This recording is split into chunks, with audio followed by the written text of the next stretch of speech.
work in the building. What do you do? I'm an architect.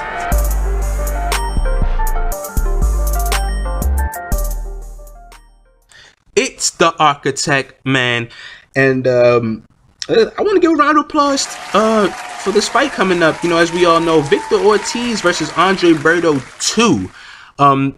This is the number one and number two guy in the division fighting each other. These aren't, you know, as people like to say, two pound for pound guys fighting. These aren't even two guys who are considered champions right now.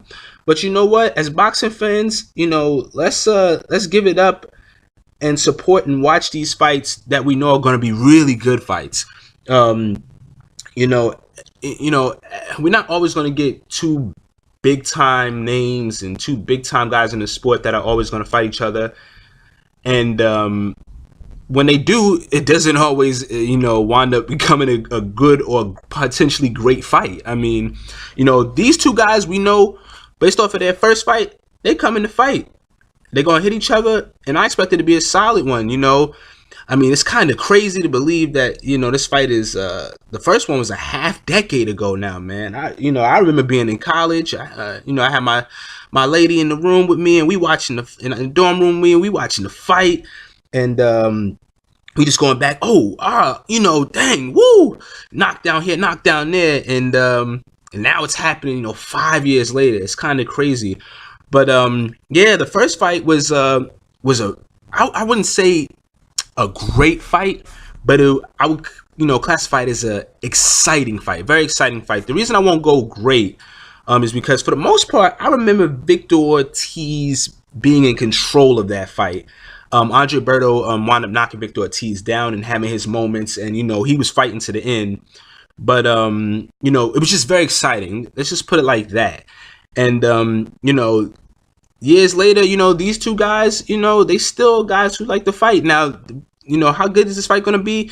Victor Ortiz is talking like he's excited about this fight, like he's re-energized. You know, Andre Berto, I know he's going to come ready to fight. You know, he's always been in exciting fights.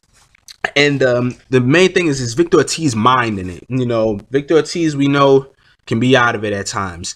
And against, you know, Luis Collazo, you know, Floyd Mayweather, you know, he got a little bit frustrated in that fight and kind of, you know, you could say whether he could have got up or not. And Marcos Maidana, you know, I don't really, you know, kill him too much for the Josecito Lopez fight like some other people do. I mean, the man's jaw was broken. I mean, I'm pretty sure we can all point out situations where guys face some serious adversity and went through, but I think it's a little ridiculous, man. The man's jaw is broken. But anyway, if his mind is focused, you know, he presents a lot of the same problems to Andre Berto that he did the first time. You know, a lot of people thought Berto was going to win that first fight. I thought Berto was going to have a lot of trouble with Victor Ortiz due to Victor Ortiz's experience at the time and the type of quality of fighters he was fighting and his style and his strength. But yeah, I'm not gonna go and breaking that down now. You know, the new fight coming up or whatever. But like I said, man, Andre Berto and Victor Ortiz at that time when they fought each other, that was kind of like just, you know, I wouldn't say necessarily the climax, but because both of these guys went to fight Floyd, and you know, you could essentially say that's the climax of their career. But I would say that was one of the biggest, that was probably the biggest moment and the turning point, because both of these guys' careers have been uneven after that. You know, basically, yeah, I would say this is like a perfect fight, man. Both of these guys come to fight, like I said, you know, they've lost a little bit of their legs, you know, so to speak. They're not going to be, you know, bouncing back and forth, you know, how they were. Neither one of these guys were great with the footwork, but they can move in and out, side to side a little bit. And, you know, they're kind of a little bit more lumbering now. They're a little bit older. It's impressive that these guys, they look much bigger, but essentially they're still going to be fighting in the same division. Like I said, man, you know, let's give it up for this fight. I'm looking forward to it. Please watch this fight, support it. I'm not getting paid, but you know, when good fights like this are coming and we've been disappointed by the big names, support these fights, man. I'm out.